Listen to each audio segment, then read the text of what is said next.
Monarch and Comic, you're the only mercenary pilots on base at the moment, so this is your mission effective immediately. A few hours ago, the remnants of Cascadia's Coast Guard was able to board and raid a Federation battleship which ran a little too close to Cascadia's northern coasts. They have promptly christened it as the Eminent Domain. The Eminent Domain is a new battleship used by the Federation Navy. Equipped with top-of-the-line armament and an electronic warfare suite, it stuffs most of the utility of an entire battle group into its hull. The Independence Force are deploying resupply and escort ships to them ASAP, however, they need air support.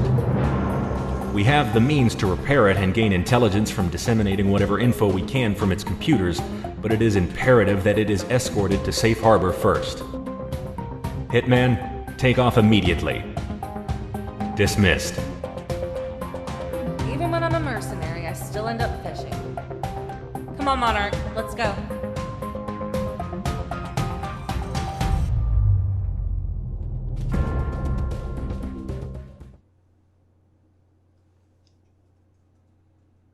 Hello, Flyboys.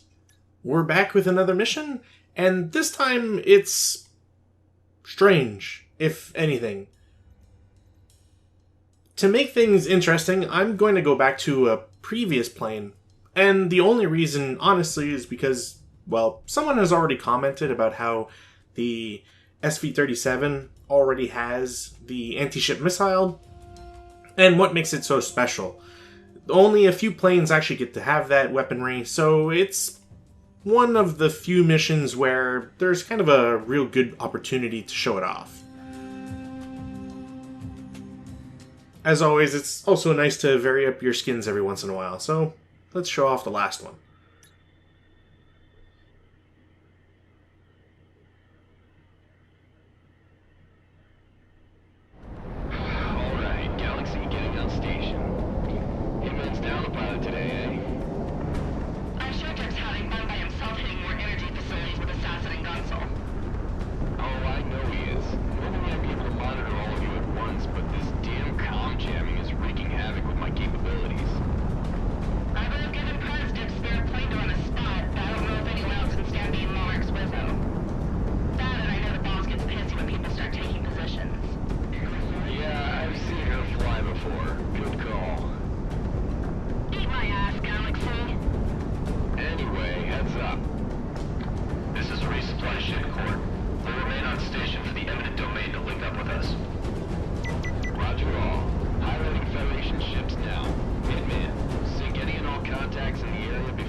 So we have a bit of a interesting twist that's happened.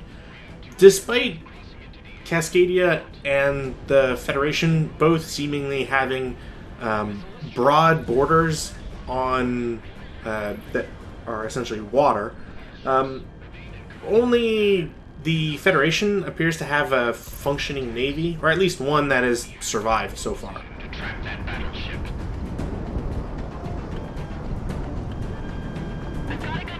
There's also something of a mystery as to how exactly some people are able to raid and capture a battleship. After all, battleships are one of the larger ship types. There's maybe like nuclear carriers that are larger. I forget. But either way, they have a huge complement. So are most of these people dead or captured? Who's running the ship? Is it just the people with guns? It's hard to say. It should also be pretty obvious for some people that, well, to capture a battleship, would it not have had escorts? It's pretty rare for boats of that nature to sail alone. Either way, it's a pretty big black eye for the Federation, so there's a reason why this is such a high priority.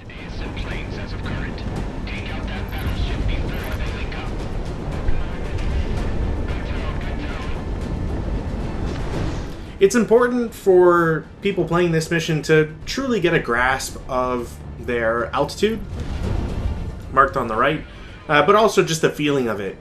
The clouds are at a pretty standard and set height, but if you have a plane that doesn't like to pull up very much, you'll be in some trouble. And resetting this mission isn't the worst, but it's not necessarily pleasant either. It also helps if you don't throw yourself into the ocean unprompted either.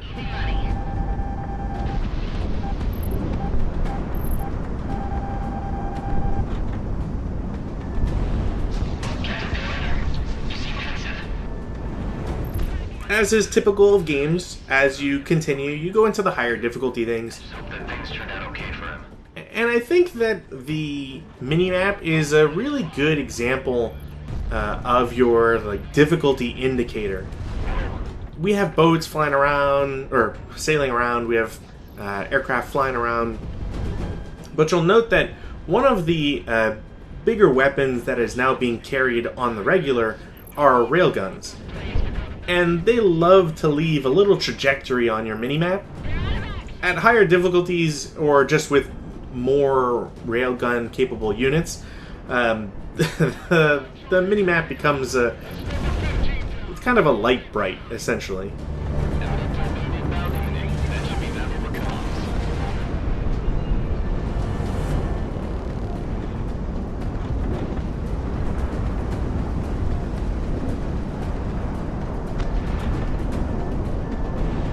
For a mission like this, with a plane that we have, and we're still just on normal, there's not much to truly be worried about. It's really more about crashing into the ocean than being shot down. Not necessarily because the AI is poor, it's just they don't do all that much damage unless you're getting hit by missiles.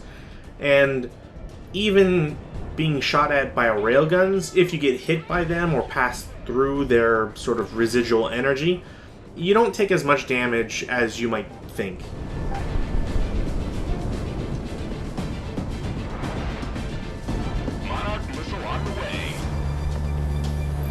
It's also not obvious while you're just going around shooting stuff willy-nilly that at least in this mission, you will sometimes find a carrier, and carriers are fully capable of launching their own complement of aircraft. I don't believe those planes show up as priorities. However, they will come indefinitely. There's no max that I've observed. Certainly not at Mercenary. And, well, they just like to soak up missiles, essentially.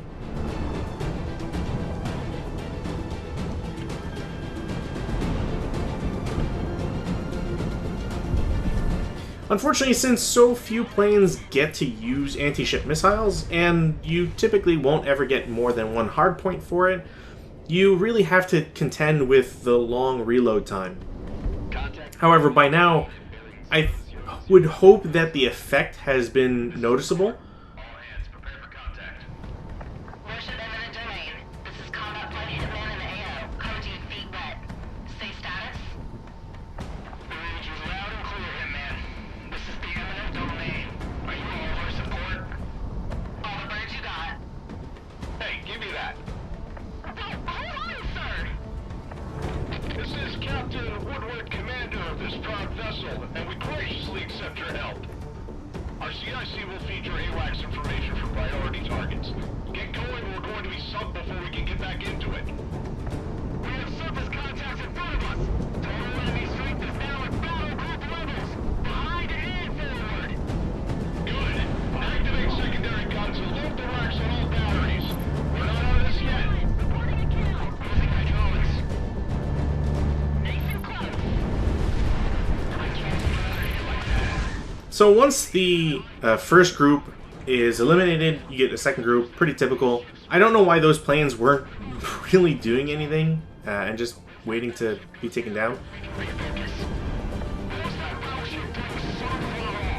And since we're worried about, what ships are still available and so on, it's always a good idea to check what you can and cannot target, or what's kind of valuable to target, I should say.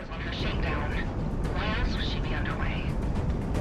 Every time I've destroyed a ship with the anti-ship missile, you'll note that it lists all the kills. Like, it's just a huge point boost, I guess we'll call it. The anti-ship missile, as far as I'm concerned, other than one other weapon, which we'll see a lot later, is a one-hit kill automatically on any ship. It's pretty strong, especially against some of the larger boats. Cruisers are a good example of that, but battleships as well, aircraft carriers for one. It's just great to not have to do multiple passes or worry about getting in range of, you know, their own anti-air missiles. Box 2.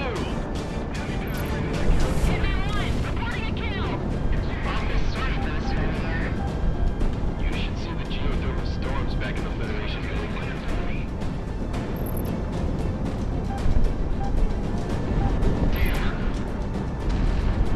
Monarch, opening fire. Unfortunately, I think a game like this, you're kind of always expecting there to be another wave. And I know it's not necessarily out of the question to have the sort of Final Fantasy / RPG like item usage limitations that are like self-imposed by players. So for example, maybe I want to keep the last 2 anti-ship missiles I have because a carrier will show up. Or considering the Eminent Domain is getting closer and closer to the supply ship, maybe something is going to show up, maybe like a submarine or something, and I want to have a weapon that will travel a lot faster than I do, take it out.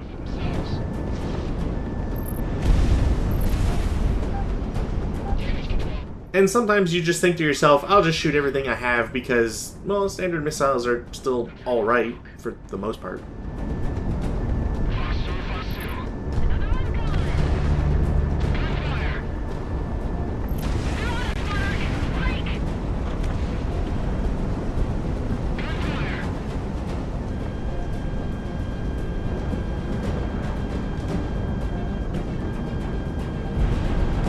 Sometimes it's also just nice to have something with a lot of range.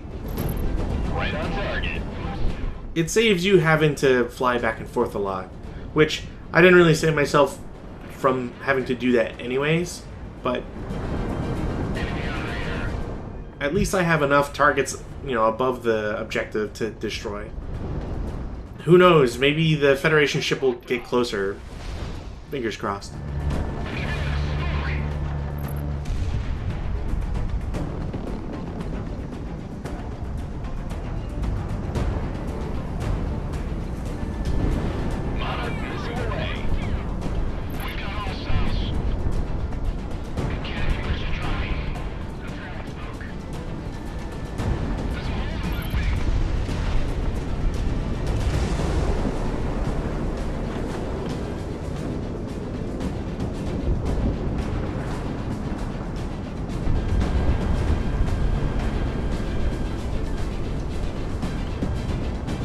I probably could have shot both of the anti-ground missiles. The second one would have hit the cruiser and probably secured the kill.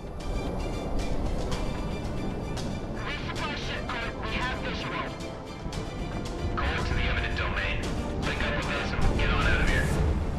Below that, we've got contacts Angels 9, inbound. These look like cruise missiles from the shore. Kilo deployed, ASM inbound. Hitman 3, moving to engage. Get the last of our AA guns ready. We can't bet on Hitman getting all of them. We're diving from above the cloud cover. Monarch, coming, intercept. All it takes is one shot from these. I don't actually know if it only takes one missile. I don't think I've ever failed this one unless it was like deliberate, not shooting any of the missiles. One does have to be careful though, because there are aircraft along with the cruise missiles. Though I've never had them dogfight me, or at least I don't recall. So I'm not sure if they actually carry their own munitions that are specific, or that their targets are specifically the battleship. It would make sense, but still. I'm not sure what exactly they're programmed for.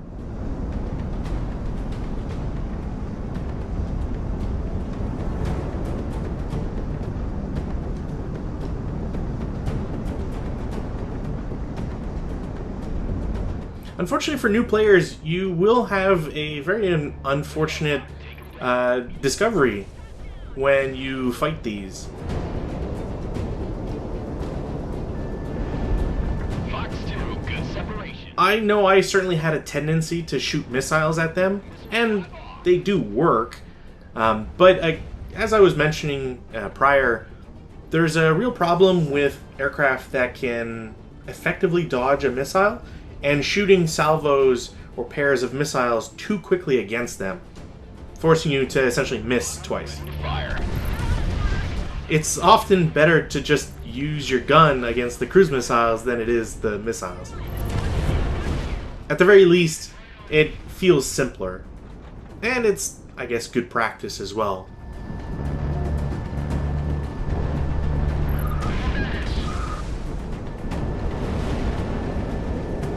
Cruise missiles will typically just fly, vertically upwards.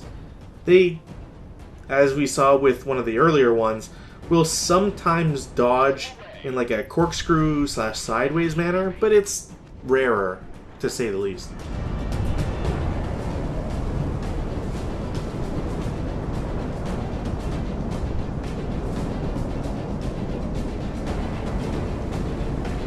I don't think there's a plane that doesn't catch up to the cruise missiles. Although, to be fair, I also don't know if there's like a rubber banding going on. I would be surprised if there was. Nothing in the game really signals that there is. But I'd be interested to know if there's at least like a plane that theoretically can't finish this mission because, well, it simply can't keep up with the cruise missiles, and no matter what one goes through.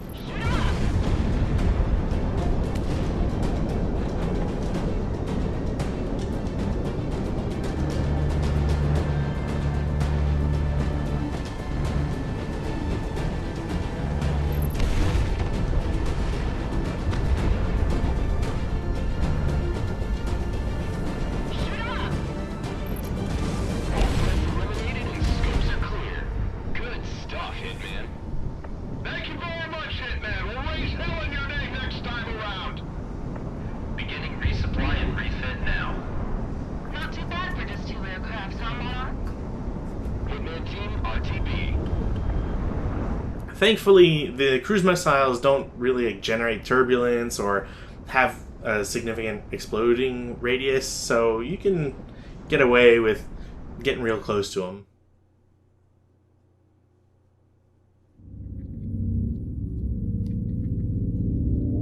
The Eminent Domain has made it to Allied waters safe and sound. Its repair and refit will ensure that we have the advantage near the coasts and at sea as long as it's afloat. Captain Woodward extends his regards and has forwarded you some items he has recovered from the former captain's quarters, most chiefly a bottle of whiskey. Stand by for your next sortie.